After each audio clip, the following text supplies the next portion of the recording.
ในช่วงศตวรรษที่17ក្រោមរាជរបស់សម្ដេចព្រះកែវវាអង្គជីប្រទេសកម្ពុជាត្រូវបែកចែកជាពីរត្រើយខាងលិចគ្រប់គ្រងដោយស្ដេចសោយរាជគឺសម្ដេចព្រះកែវវាអង្គជីឯត្រើយកើតគ្រប់គ្រងដោយព្រះអង្គនុនដែលមានយួនជួយគាំទ្រជាបន្តទៅទៀតនេះលោកជុនច័ន្ទបុត្រសូមរៀបរាប់ជូនលោកអ្នកនាងនៅប្រវត្តិសាស្ត្រខ្មែរនាដំណាក់កាលនេះដូចតទៅក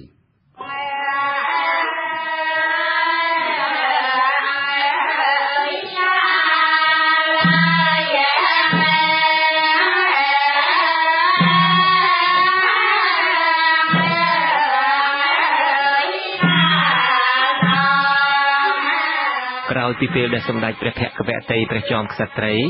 អតីតអគ្គមហេសីរបស់ព្រះបរមរាជាពញាសូរបញ្ជាឲ្យពួកចាមជ្វាលបលុកធ្វើគុតព្រះបទុមរាជាស្រីជ័យជាតិបានហើយពួកព្រាហ្មណ៍បរហិតនិមឺនសពមុខមន្ត្រីរាជាគណៈសង្ឃព្រះរាជវង្សានុវង្សក៏បានស្វែងរាជសម្បត្តិទៅព្រះអង្គជីដែលជាព្រះរាជបុត្រច្បងរបស់ព្រះបរមរាជាពញាសូរឲ្យឡើងសោយរាជនៅទីក្រុងឧដុង្គមានជ័យដោយមានព្រះនាមក្នុងរាជថាសម្ដេចព្រះកែវ៉ាអង្គជី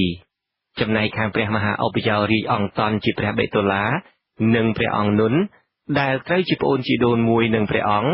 ដែលបានភៀសខ្លួនទៅប្រទេសយួនក្នុងពេលដែលព្រះបាទស្រីជ័យជាតិធ្វើគុតដណ្ដើមរាជពីព្រះបរមរាជាពញាសូរជាបិតារបស់ព្រះអង្គនោះបានសុំទ័ពពីព្រះរាជាយួនដើម្បីមកវាយព្រះស្រីជ័យជាតិសងសឹកវិញព្រះចៅយួនអាណាមកុកក៏យល់ព្រមបញ្ជូនទ័ព 10000 នាក់មកវាយប្រទេសខ្មែរតាមការស្នើសុំឯកសារខ្លះបានបញ្ជាក់ថាគឺដោយសារព្រះអង្គតន់និងព្រះអង្គនុនជាមាននឹងក្មួយដែលបានទៅពឹងយួនឲ្យមកបោះទីតាំងនៅព្រៃនគរនេះហើយដែលនាំឲ្យយួនចេះតែនាំគ្នាទន្ទ្រានចូលមកកាន់តែច្រើនឡើងនៅដែនដីប្រទេសខ្មែរភាគខាងក្រោមនោះ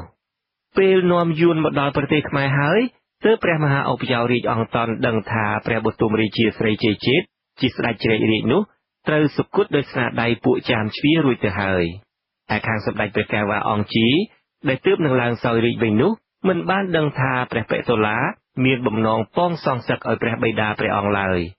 ពេលព្រះអង្គជ្រាបថាមហាឧបយោរាជអង្គតន់ជាព្រះបេតុលានិងព្រះអង្គនុនជាប្អូនជីដូនមួយនាំទ័ពយួនមកស្រុកខ្មែរដូច្នោះទ្រង់គិតថាប្រកាសជាមកច្បាំងដណ្ដើមរាជព្រះអង្គក៏បានទ្រង់កែនទ័ពរាយកម្លាំងចាំទទួលធ្វើសង្គ្រាមរួចជាស្រេចដោយមិនបានយល់បំណងពិតទាំងសងខាង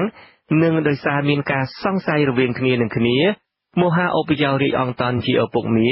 បានក្លាយជាសត្រូវស្លាប់រស់របស់ព្រះអង្គជីជាក្មួយហើយសង្គ្រាមដ៏ធំមួយបានកើតឡើងរវាងម្ខាងខ្មែរនិងម្ខាងទៀតដោយមានអន្តរាគមន៍ទ័ពយួនជាដំបូងទ័ពទាំងពីរនេះបានប៉ះទង្គិចច្បាំងគ្នានៅភ្នំពេញមិនចាញ់មិនឈ្នះក៏ប៉ុន្តែទីបំផុតទ័ពខ្មែរយួនរបស់មហាឧបយោរាជអង្គតន់វាយបំបែកបន្ទាយភ្នំពេញហើយធ្វើដំណើរជំរុលទៅវាយបន្ទាយឧដុង្គមានជ័យទៀតក្នុងដំណើរនេះមហាឧបយោរាជអង្គតន់ទ្រង់អាពាហ៍ជាទម្ងន់ដោយអហិវេទរោគគឺរោគខ្យល់ឬអាសន្នរោគទ្រង់ផ្ដាំនឹងមេទ័ពយួនឲ្យខំវាយដណ្ដើមរាជសម្បត្តិយកមកថ្វាយព្រះអង្គនុនជាក្មួយរបស់ព្រះអង្គដែលត្រូវជាព្រះរាជបុត្រព្រះអង្គអ៊ឹមដែលទ្រង់បានសោយទីបង្គត់ក្នុងសង្គ្រាមកាលរាជព្រះអង្គច័ន្ទអ៊ីប្រាហ៊ីមនោះឲ្យបានទ្រង់ផ្ដាំរួចហើយក៏សុគតទៅចំណែកខាងសម្ដេចព្រះកែវ៉ាអង្គជីជាស្ដេចសោយរាជវិញកាលបើជ្រាបថាទ័ពខ្មែរយួនរបស់ព្រះឧបយោរាជជំរុលមកដល់ឧដុង្គហើយព្រះអង្គក៏ទ្រង់ចាត់ទ័ពឲ្យទៅវាយកម្ចាត់បានដោយជោគជ័យទ័ពខ្មែរយួនក៏ដកថយហើយមកបោះទីតាំងនៅខេត្តស្រីសឈរ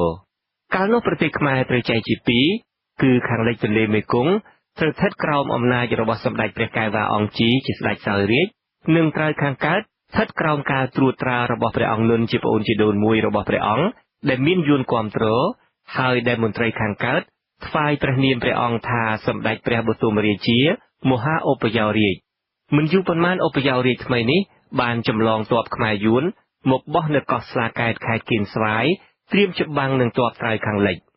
សម្ដេចព្រះកែវ៉ាអង្គជីជាស្ដេចផែនដីជ្រាបដូច្នោះក៏ចាត់ឲ្យព្រះអង្គស៊ូជាព្រះអនុជកាន់ទ័ពទៅរក្សាការពារព្រះរាជវាំងឧដុង្គចំណែកព្រះអង្គទ្រង់ព្រះរាជដំណើរទៅកេណ្ឌទ័ពនៅខេត្តសំរោងទងដោយទ្រង់ប្រដាប់នៅស្រុកកណ្ដាល5ដំឡឹងក្នុងខេត្តសំរោងទងនោះក៏ប៉ុន្តែមិនយូរប៉ុន្មានព្រះអង្គក៏ទ្រង់អាពាហ៍ដោយអហិវេទរោគរោគខ្យល់ឬអាសន្នរោគហើយសុគតនៅស្រុក5ដំឡឹងនោះទៅ ទុកកិច្ចការសង្គ្រាមនោះឲ្យព្រះអនុជគឺព្រះជ័យជេដ្ឋាអង្គស៊ូជាអ្នកធ្វើបន្តទៅទៀត